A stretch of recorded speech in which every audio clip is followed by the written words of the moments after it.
Sí. Ya tenía todo el rollo del baño. ¿Tú eres Fanny? ¿No eres Julio? Entonces te voy a comentar el payaso aquí. Bueno, ahorita. Hay que valer una cosa.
Allá, siéntense, y yo les pego.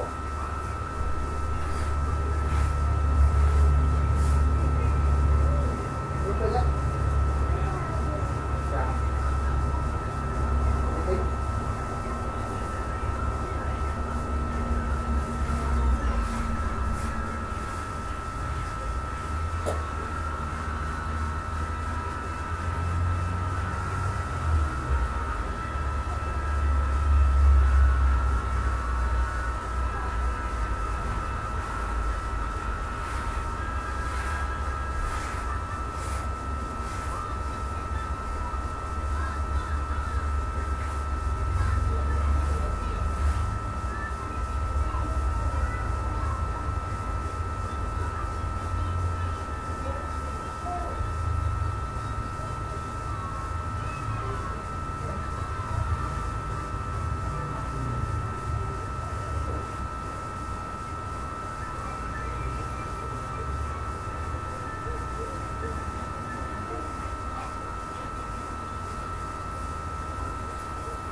La víbora.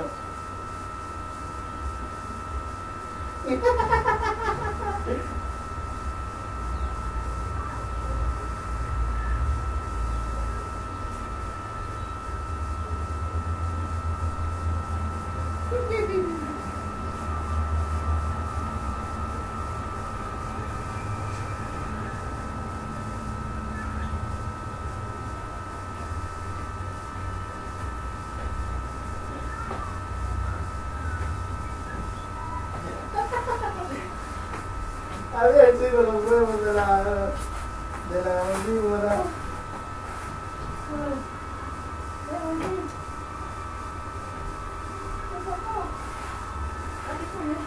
¿Pero de cola? A ver, ¿qué de aquí?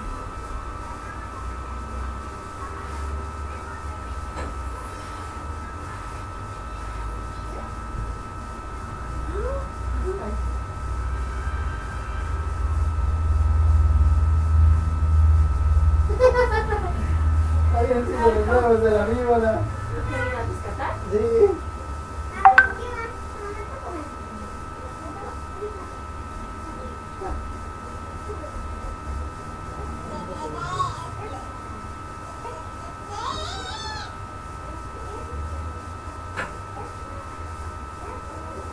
Espera. Saco un celular. Atrás, esa parte no te va bien.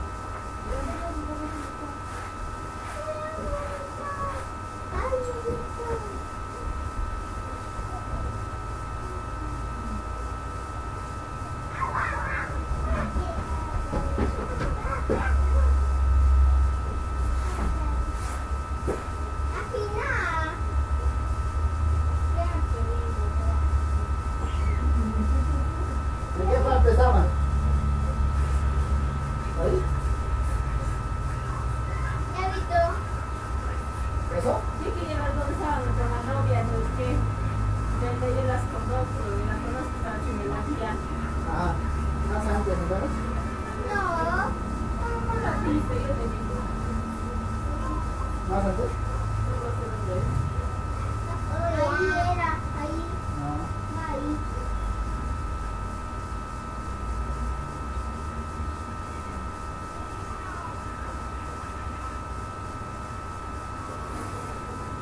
Ese es nuevo en algún sitio de la víbora.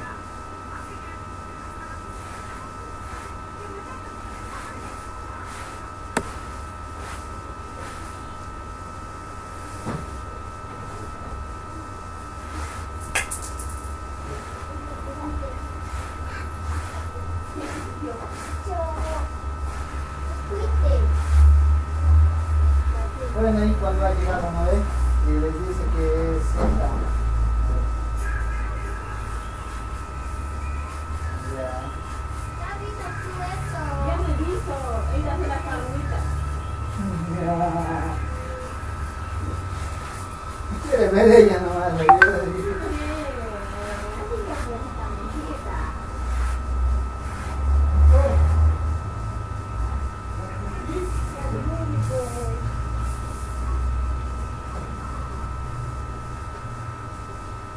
El payaso tipo de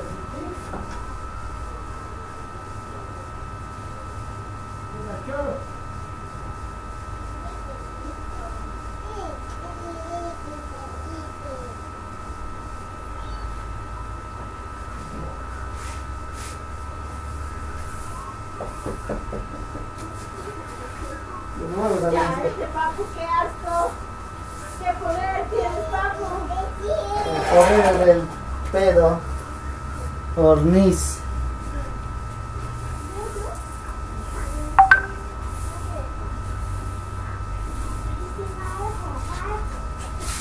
Ayúdame un ratito, porfa.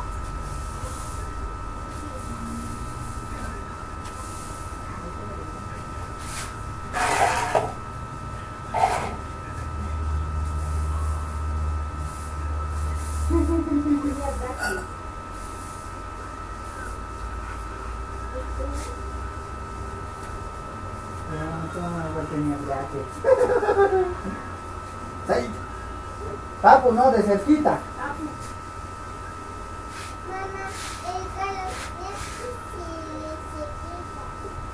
Un poco me faltó debajo de la cama nada más.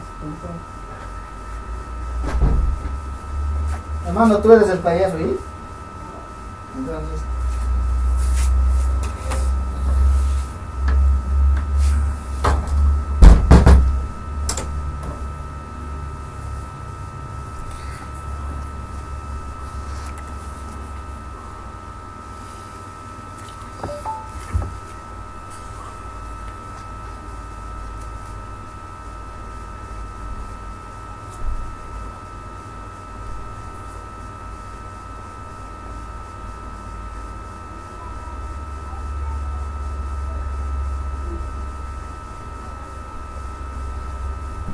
Hermano, vamos a volver a predicar. Fíjate en el grupo.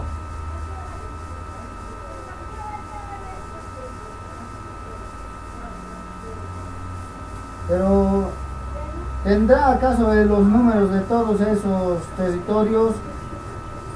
Solamente ha dicho territorio asignado al grupo 19, 21, 22, 23, 24, tantos.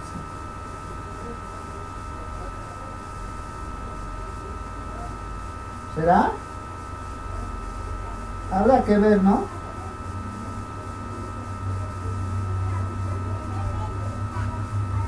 Solamente he dicho que el territorio asignado, ¿no? Ya. ¿Qué estás comiendo? ¿Qué? ¿Choclo? Gracias, Antonio.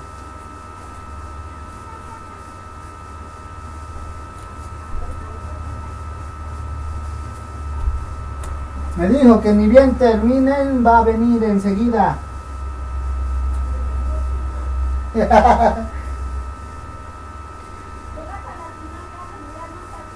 ¡Papu!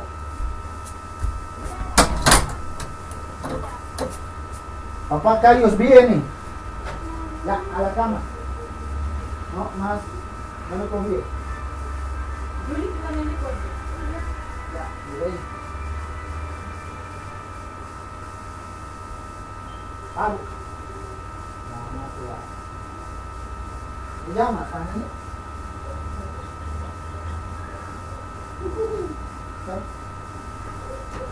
Qué vivido, ¿eh?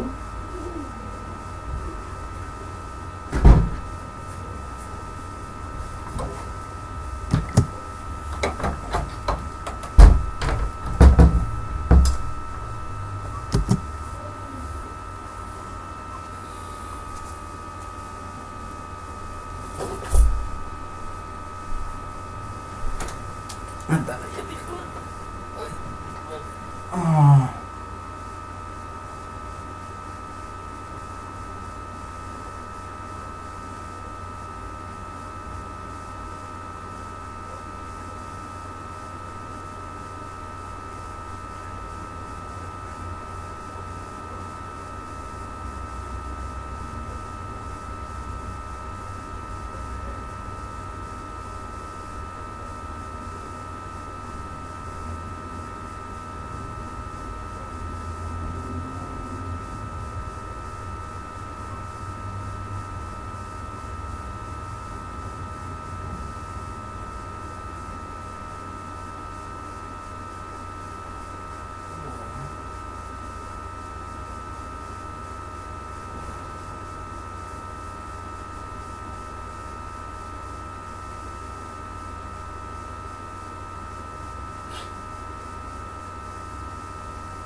Te copia, ¿no?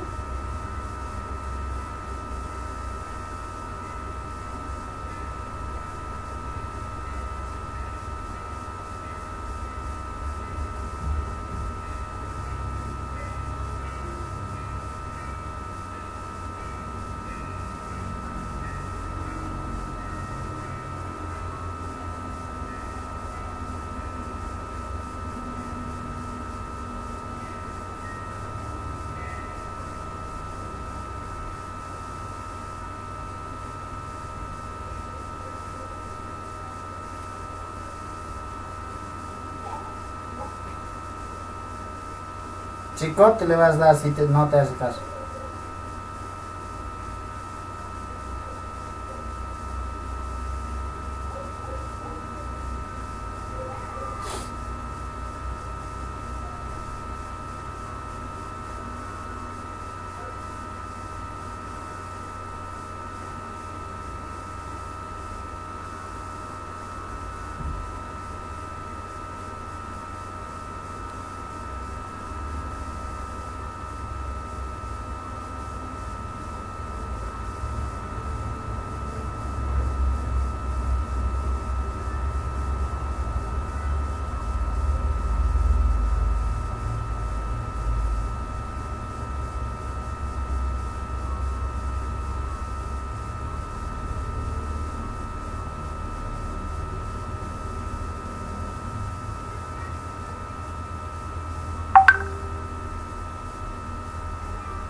Angry Virus. ¿Qué es, Chicote?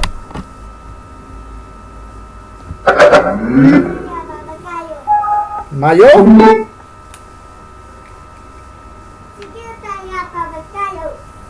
¿Qué?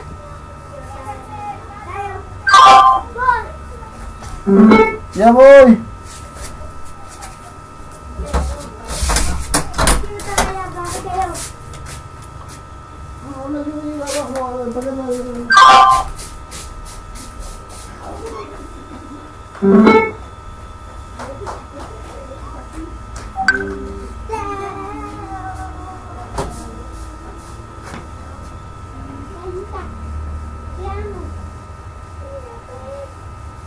Ya terminó, niños, la función de cine. Ya terminó. ¡A poner zapatos! Papá Coto.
Claro.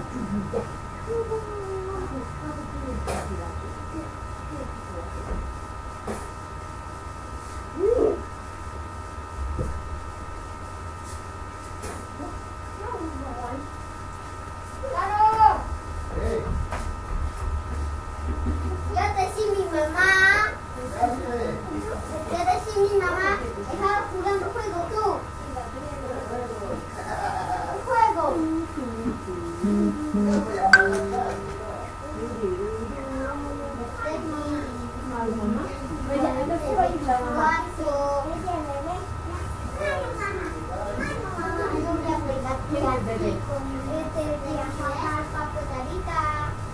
Ahora ya no eres bebé, ya está. Es un niño inteligente, obediente.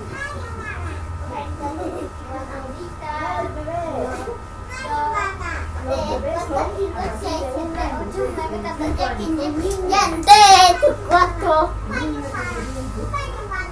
Niños obedientes, se llama Abuela, abuela.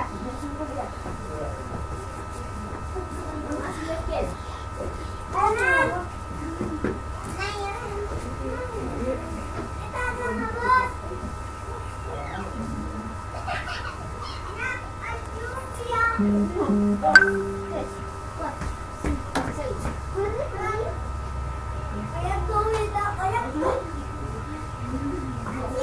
Casita.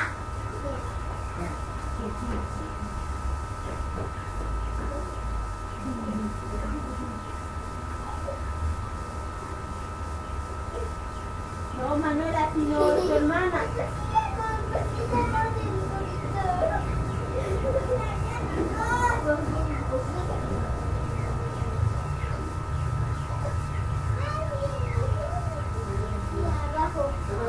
Mi amor, ¿dónde busco una afición para eso?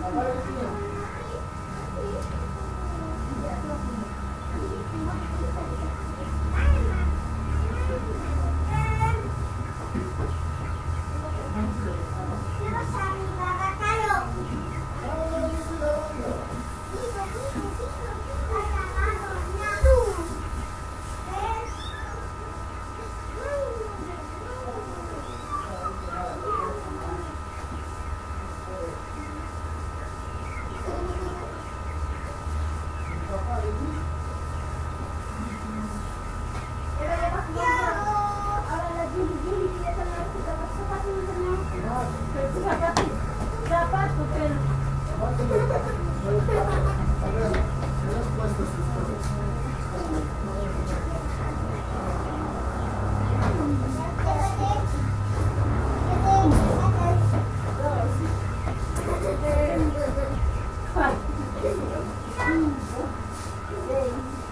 Sí, aquí mama nube, lluvia. Ay, cante, nube.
Mira, está acaba jugando juegos.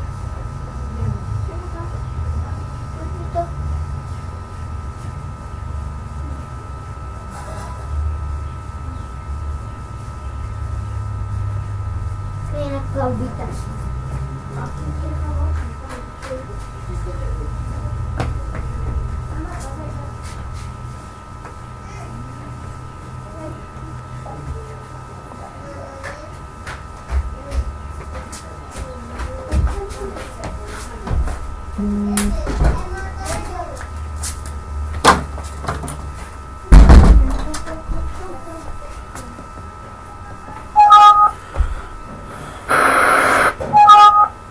Ese medicamento ya no debe volver a tomar, es muy peligroso.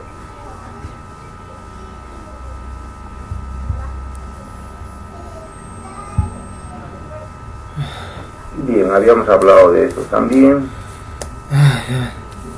Caines, de la selección de entre ¿Por qué tienen que jugar todo? ibuprofeno, ¿no? Esto se debe tomar cuando la aspirina está contraindicado en niños, sobre todo que están cursando con enfermedades virales. Se produce un síndrome de Reye que es muy peligroso, que ataca tanto al hígado y al encéfalo, ¿no? Y eso puede poner en riesgo al niño. Entonces, en este caso se puede utilizar este otro medicamento que también son ahí. Cuando se trata de dolor, ¿no? O se trata de fiebre, podemos utilizar el paracetamol.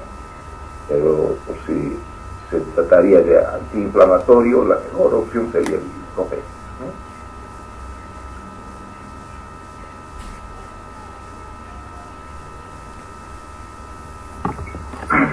Bien.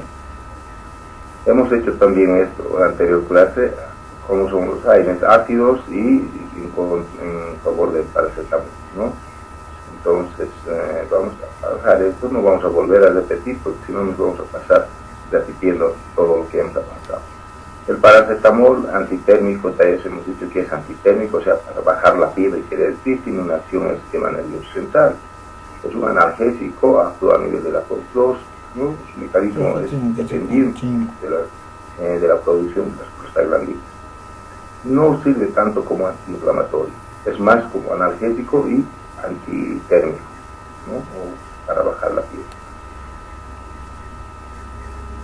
El paracetamol, también llamado acetaminofeno, como su nombre médico, sus acciones son analgésicas, antitérmicas, ¿no? Y escasa acción antiinflamatoria, por eso no se lo utiliza. Nada de acción antiagregante, no, solamente tiene dos acciones. ¿No? El mecanismo de acción se desconoce exactamente, pero se dice que actúa en el sistema nervioso central. La dosis, ¿cuánto se toma? Una tableta de 500 miligramos hasta 1000 miligramos cada 4 o 6 horas se puede tomar. Así que se quiere decir que máximo se puede tomar hasta 4 gramos por día. ¿Sí? Aquí está 4 gramos por día, quiere decir sin hacer daño al hígado. Por caso contrario, si se aumenta la dosis puede hacer un hepatotóxico, puede hacer daño al hígado. En los niños se utiliza de 10 miligramos kilogramos peso corporal. Esto farmacocinética, su indicación se recomienda como analgésico y también como antitérmico en los niños. En pacientes que tienen úlcera y tienen dolor podemos utilizar esto. El paracetamol es muy bueno, ¿no? Por eso es uno de los medicamentos de primera elección en cuanto a analgésico, para todo tipo de dolor. En los asmáticos y a los anticoagulados, embarazadas, también se puede utilizar el paracetamol en vez de la aspirina, ¿no? Entonces, han contraindicado, sobre todo en aquellas enfermedades hepáticas, porque es un hepatotóxico, puede producir ictericia, ¿no? Hasta producir una insuficiencia hepática, ¿no? Y en estos pacientes está contraindicado también, ¿no? El paracetamol, cuando se produce la intoxicación por paracetamol, ya sea con estas dosis en adultos, ¿no es cierto? Entonces lo que se tiene que hacer, lo único es N-acetilcisteína, es su antídoto, digamos. Entonces se toma con el N-acetilcisteína, entonces la intoxicación aguda, ¿no? Se para y entonces el paciente empieza a recuperar. Es lo que se hace en urgencia o en emergencia hospital. Bueno, hasta ahí hemos hecho un breve resumen, ¿no? De los AINES principales que estamos tocando. Ahora veamos otro de los AINES, que es la dipirona o metamizol, y estos también tienen su acción, sus acciones, como pueden ver, también es anestésico, antitérmico, ligeramente antiinflamatorio. Esto es parecido al paracetamol, ¿ya? Pero sin embargo, a diferencia del anterior, este es por vía intramuscular, ¿no? Por vía parenteral, también intravenoso se puede colocar. Entonces, no vienen en comprimidos, estos son metamizol, ¿no? A ver, vamos a ver la farmacocinética, la absorción gastrointestinal del metamizol, si es que viniera, había antes, tenían comprimidos, pero con nombres de dipirona, ¿ya? Con nombres de dipirona. Y ha ido cambiando la fórmula, sin embargo, y algunos todavía creo que en algunas partes hay. Actualmente no tenemos aquí en nuestro medio de metamizol, dipirona en comprimidos, más es por vía intramuscular. Se metaboliza también, se metabolizaba también en el intestino, ¿no es cierto? Su distribución era uniforme, amplia, se unió a proteínas plasmáticas niñas y se elimina por hoy. Entonces, esto todavía eso lo mantenemos para aquellos medicamentos que hemos tenido.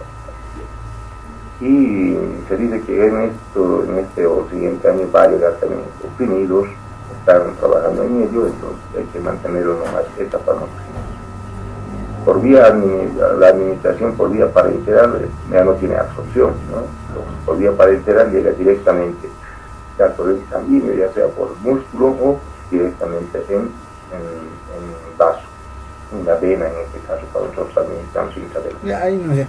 En quienes está indicado el dolor severo, ¿no? Dolor postraumático o postquirúrgico, que se puede utilizar en los cefaleas o dolor de cabeza, ¿no? Dolor tumoral, dolor espástico, ¿no? En el músculo liso también, el dolor abdominal podemos utilizar en dolores abdominales, el tracto biliar, riñones, tracto urinario, ¿no? Entonces, y también es importante para la piel. Como decía al principio, sus acciones son analgésicas y térmicas, ¿no? Entonces, se puede utilizar este medicamento porque su acción es la acción central. Entonces, se puede utilizar en gran parte de los dolores que tiene.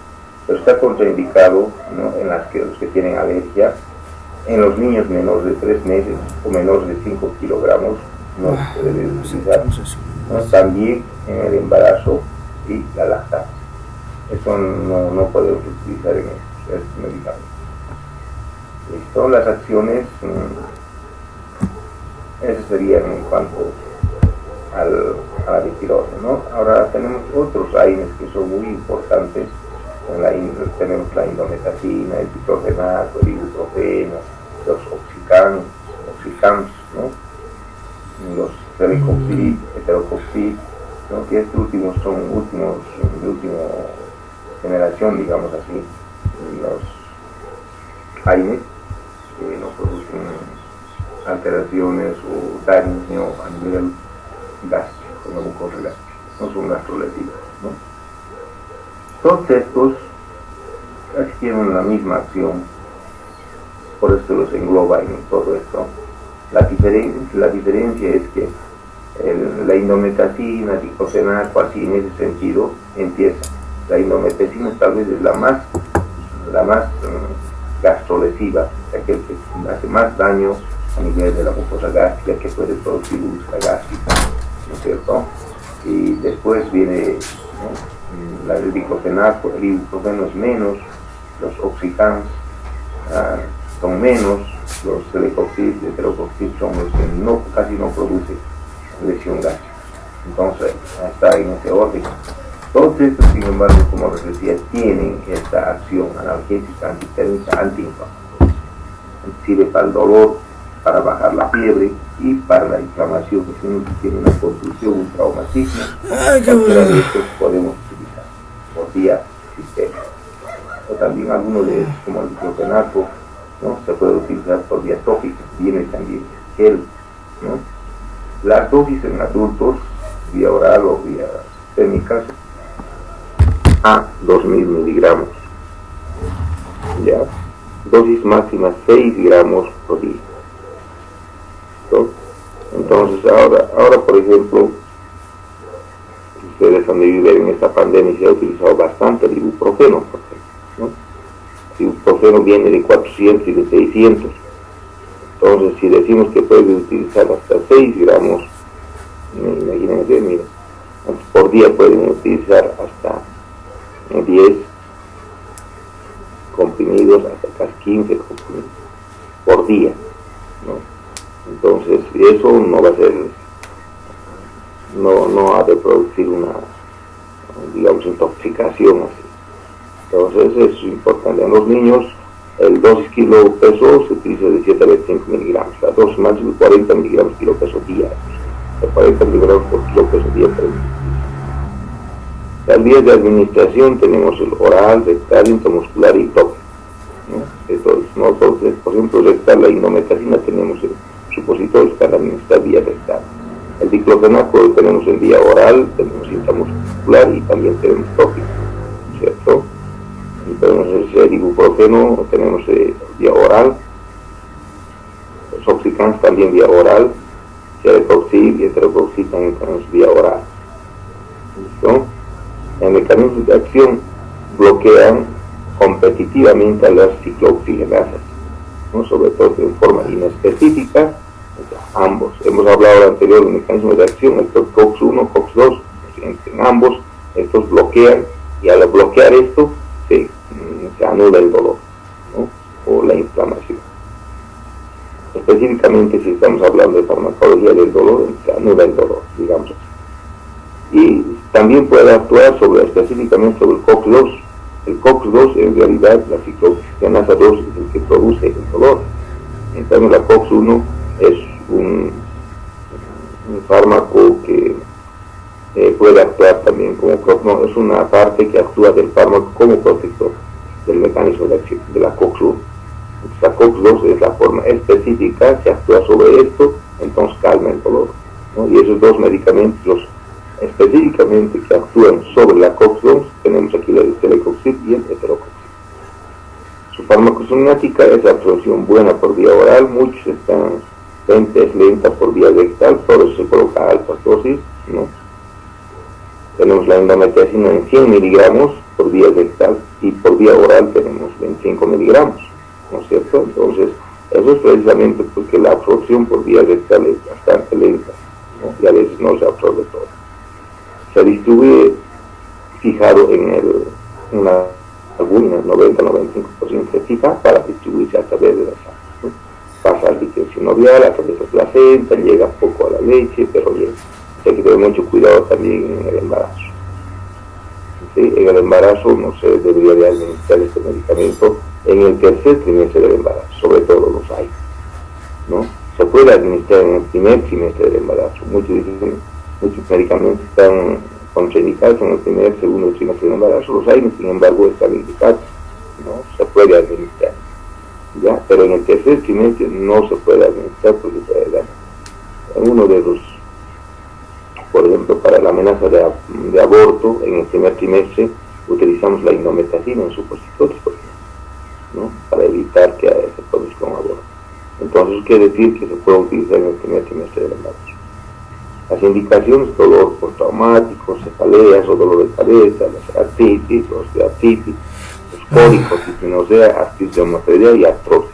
Estas son las indicaciones de los AINES. En realidad, todo tipo de dolor se puede utilizar los AINES, excepto los dolores abdominales, ¿no?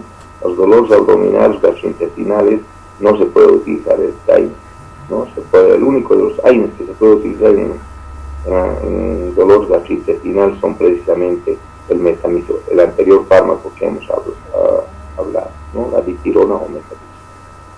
Está contraindicado en las alergias. Pacientes con antecedentes con gastritis no se podemos dar porque produce más gastritis y puede dar producir úlcera o perforación gástrica. En los gastroenteritis igual, ¿no? En esto hay que tener mucho cuidado. Bueno, si nosotros vemos a los pacientes, fíjense a qué medicamentos podemos utilizar, ¿no? Por ejemplo, en las embarazadas, cuando tienen dolor de cabeza, podemos utilizar paracetamol, ¿no? Entonces hay que valorar, es importante valorar si la aspirina también se podría utilizar, tal vez en el primer trimestre, pero que no tenga alteración gastrointestinal, ¿no? Debe evitarse la aspirina y otros AINES en lo posible en el embarazo, ¿no? En el embarazo.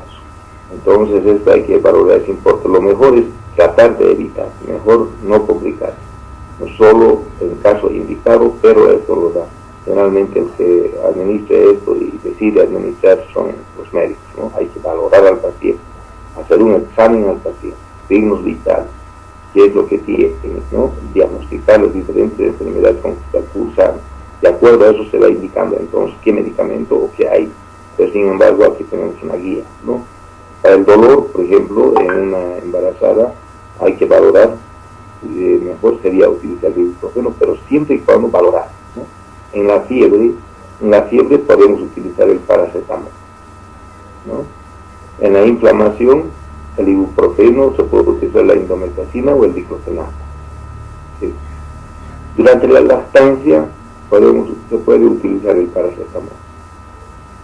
También valorando se puede utilizar el ketoprofeno o la indomethacina, que es el que tiene que evitarse durante la lactancia, ¿sí? Eso puede producir un daño a la madre y al niño o niña que esté en la lactancia. En la lactancia a dosis bajas, con la aspirina también podemos utilizar, ¿no? Valorando, haciendo una valoración correspondiente, se puede utilizar la dipirona. Bien, el ácido metenámico está contraindicado, no debe utilizarse durante la lactancia. Entonces, durante la lactancia, nosotros vemos todos que están en esta pila, donde dice que se puede utilizar, hay que tomar en cuenta, ¿no? En la lactancia, el ibuprofeno, el ketorolaco, el diclofenaco, pero siempre y cuando sean a dosis adecuadas o mejor a dosis bajas, sobre todo el diclofenaco, el ibuprofeno. Por ciertos medicamentos pasan, ¿no? al lactante, en este caso de la madre al lactante, puede ir a dañar también a los riñones. Hay que tener mucho cuidado. Entonces en la lactancia lo más indicado es el paracetamol, ¿sí? El paracetamol. Luego a dosis bajas tal vez la aspirina, si es que no tuvieran paracetamol, siempre y cuando valorando bien, ¿no? También hay que tirar la bien. En los niños decimos así a los niños preescolares y escolares, ¿no? Entonces los niños preescolares y escolares, inclusive hasta los 7 años, 8 años podemos tomarlo así, ¿no es cierto? Y actualmente están tomando hasta los 11 años y 11 meses, ¿no? O sea, antes de cumplir los 12 años. Se toma con niños. En ellos se puede utilizar con bastante seguridad el paracetamol y el ibuprofeno. Por eso los pediatras, cuando tienen alguna fiebre, dolor, algo, solo prescriben paracetamol o ibuprofeno, ¿no es cierto? Y en mayores de 6 meses lo prescriben así, ¿no?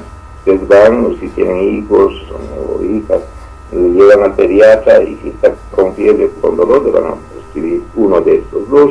O hay ciertos medicamentos que tienen los dos en uno, mezclados, ¿no es cierto? Luego la anterior clase decían, había una pregunta de esto, ¿no? Ahí vienen los medicamentos actualmente, así mezclados, produciendo un sinergismo, ¿no? Evidente es actualmente la farmacología y las líneas farmacéuticas han evolucionado un poquito y a través de hay algunas combinaciones muy buenas, hay que saber también manejarlas, y están utilizando así combinación de medicamentos de acción periférica con otros medicamentos de acción central. Entonces hay una combinación, por ejemplo, el paracetamol y el ibuprofeno, ¿no? Que son AINES los dos, ¿no es cierto? Y estos en realidad se potencian, su acción actúan mejor contra el dolor, mucho mejor, ¿no? Entonces, porque el paracetamol tiene una acción central, va a actuar en el sistema nervioso central, y el ibuprofeno tiene una acción periférica, actúa donde las células hayan sufrido un daño, una contusión, por decir, un dolor o dolor de muela. Entonces va a ser a ese nivel que hay de actuar, y una acción central más, entonces mejor, ¿no? El dolor ha de ser mejor abordado, y de esa forma se puede solucionar, ¿no? Bien, vamos a continuar. El diclofenaco es otro medicamento, como les decía, es actual, habíamos tomado en forma general, pero sin embargo en esto su acción es analgésico, antitérmico, antiinflamatorio. El mecanismo de acción es bloquear competitivamente la COX-2, ¿no? La COX no es COX-2, la COX en general, tanto 1 y 2 bloquea el diclofenaco. Las dosis en adultos de 75 miligramos hasta cada 12 horas, ¿no? O cada día se puede colocar intramuscular, o también tenemos vía oral de 150 miligramos día. O sea, tenemos los comprimidos de diclofenaco de 50 miligramos o de 100, ¿no? Si es de 100 tendrá que tomar uno, o uno de 50 o uno y medio, ¿no es cierto? Lo máximo es 150 miligramos para no hacer daño en el organismo. El ibuprofeno ha sido empleado como analgésico, antitérmico y antiinflamatorio. El mecanismo de acción bloquea competitivamente a la COX, ¿no? Es igual que el anterior, el diclofenaco y el ibuprofeno, casi es lo mismo, ¿no? Su acción y su mecanismo de acción, la dosis, aquí tenemos de 400, hoy tenemos de 600 también ha salido. Este año en la pandemia hemos utilizado el de 600 miligramos de ibuprofeno, ¿no es cierto? 3 veces por día. Entonces cada 8 horas se puede utilizar. En los niños podemos utilizar de 5 a 10 miligramos por kilo peso corporal en cada 2 hasta 4 veces por día. El piroxicam, ¿no? Es un medicamento de los oxicanes. Tenemos eso, analgésico, antiinflamatorio y antitérmico. Su mecanismo de acción es igualito, ¿no es cierto? Él bloquea las COX-2 competitivamente. Sus dosis es lo que varía de 10 a 20 miligramos por día, ¿ya? La vida media, esto caracteriza 48 a 50 horas.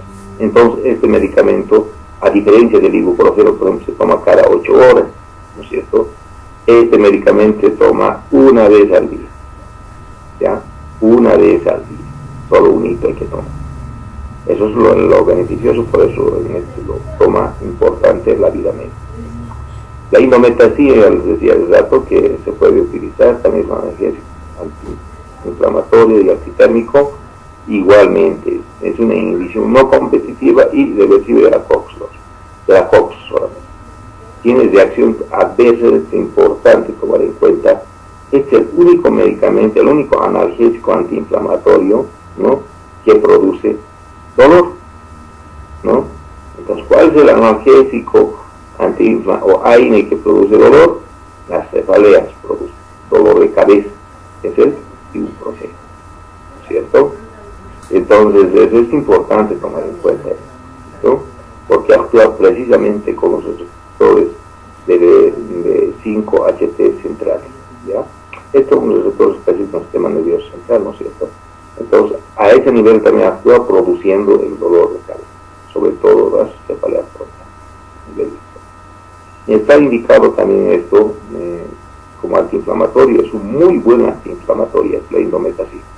Nosotros utilizamos bastante para los pacientes que tienen artritis reumatoidea, artrosis y aquellos pacientes que tienen gota, ¿no?, donde todos estos se caracterizan por una inflamación. Bueno, entonces la aspirina hasta el celecoxib, en 100 años hemos llegado a ese. El celecoxib es un buen medicamento, ¿no? El celecoxib, les decía, es tal vez todos los AINES se quejaba la gente que produce gastritis, problemas gástricos, ultragástrica, etc. Hasta que los farmacólogos han buscado con qué no bañar y han encontrado celecoxib y heterocoxib, ¿no? Tiene, igual que los anteriores, analgésico, antiinflamatorio y antitérmico como acción, ¿no es cierto? Pero no son antiagregantes plaquetarios como la aspirina. Lo bueno de la aspirina era eso, ¿no? Evita la formación de trombos. Y su mecanismo de acción es que bloquea en forma selectiva la COX-2. La COX-2, que es la que nos hace daño, la que produce el dolor, entonces, de forma selectiva, y no la COX-1, que es la protectora, más bien nos protege. En cambio, los AINES anteriores actúan sobre COX-1, COX-2, sobre los dos. Por eso estos son más beneficiosos. Si se corta, vamos a ver, yo creo que ya se va a cortar de un ratito, pero vamos a terminar, ya estamos terminando, vamos a quedar ahí. Deberían emplearse únicamente en pacientes con riesgo elevado de padecer complicaciones gastrointestinales. Estos medicamentos son bastante caritos hoy en día, no están en los seguros, en los seguros de salud no está cubierto el COX-2, porque todavía son un poco caros, ¿no? Pero se utilizan en aquellos pacientes que tienen problemas gastrointestinales. Bueno, vamos a entrar a los analgésicos opioides. Estos ya también son medicamentos que se tratan para el manejo del dolor. Viene en forma natural del opio, que es el papaver somnífero, que es el opio, es derivado de esto. Entonces se extrae la morfina, la codeína, la tebaína, la papaverina y la nostapina. Todo esto viene, es la plantita del opio. Es muy importante. Al principio ha sido un manejo, digamos, de hecho estaba prohibido el manejo de esto, porque tiene ciertas acciones también, de acción central, entonces estaba prohibido eso. Pero hoy en día ya se maneja para manejo del dolor, ¿sí? Y igual que la marihuana, por ejemplo, ya se está introduciendo, ¿sí?, en la terapéutica del dolor, el cáncer y en algunos tipos de enfermedades muy dolorosas también se está introduciendo poco a poco. Al principio esto ha tenido un manejo parecido, pero no se manejaba, no estaba para el cáncer fácilmente de la farmacia, de cualquier persona que tenga, ¿no?, un medicamento que quiera calmar el dolor. Hoy en día ya se maneja, ¿no?, pero se ha llegado a que sí es necesario manejar el opio, ¿no? Entonces ha sido legalizado, era una droga ilegal al principio, ahora ya es legalizada. Y igual la marihuana, por ejemplo, ya es legal en Uruguay, por ejemplo, para el manejo del dolor, ¿no? Entonces, sí, poco a poco tal vez va a entrar ahí. Para el tratamiento del dolor tenemos entonces estos opios, analgésicos opioides en forma de morfina, metadona, codeína, dextropropoxeteno, petidina, meperidina y oxicodona. Todos estos están en tramadol, ¿no es cierto? Entonces todos estos ya son conocidos en nuestro medio y hay que saber prescribir. Entonces recordamos lo anterior, por donde actúan. Por ejemplo, los opioides son de acción central, ¿no es cierto?, para dolores intensos o muy intensos, pero produce el inconveniente: narcosis, sueño, dependencia, tolerancia. Cada vez hay que ir aumentando más y más y más, ¿no? Esos serían sus inconvenientes. Pero los opioides son muy buenos analgésicos que hoy en día los utilizamos. Su mecanismo de acción actúan precisamente sobre esos receptores MU, los receptores kappa y los receptores delta. Entonces, actuando en estos, ha de producir diferentes acciones, ¿no?, ya sean en diferentes órganos, y produciendo inclusive una depresión respiratoria, una bradicardia, hipotermia, ¿no es cierto? Puede producir alucinaciones, disforia, de acuerdo en qué receptor está actuando, y hasta una tolerancia, hipotensión y hasta un paro respiratorio cuando se clasifica como grandes dosis.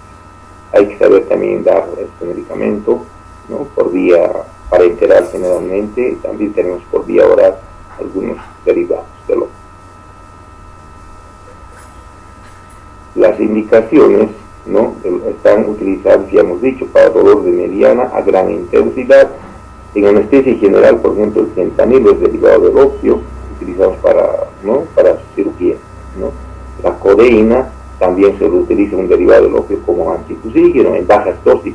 En altas dosis se lo utiliza como analgésico, ¿no? el dipenoxilato y loperamida, a bajas dosis se utiliza como antidiarreicos y a grandes dosis se puede utilizar como analgésico, ¿no?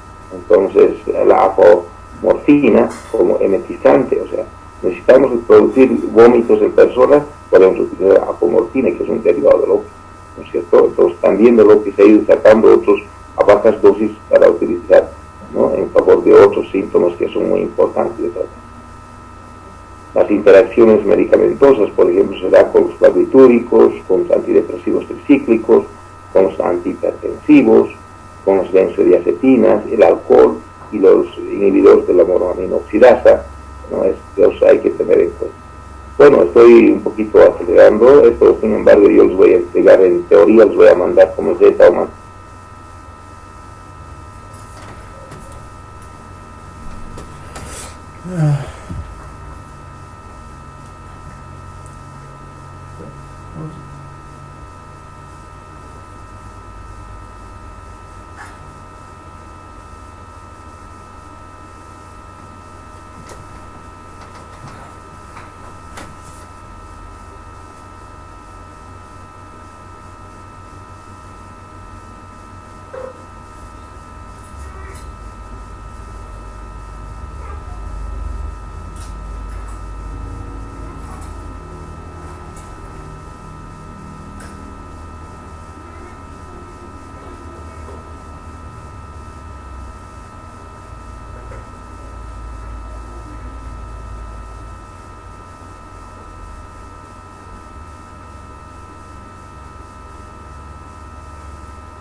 Hija, ayúdame. Ayúdame, hijo.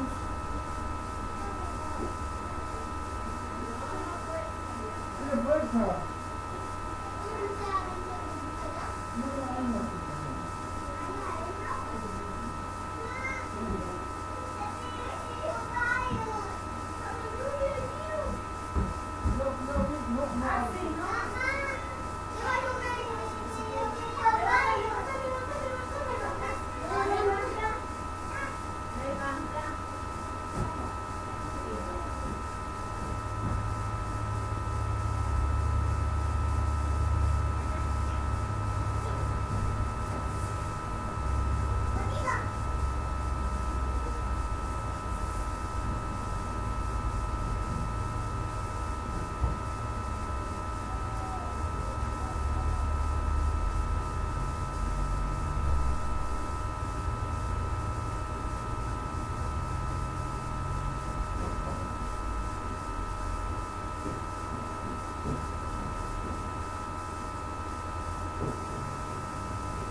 No.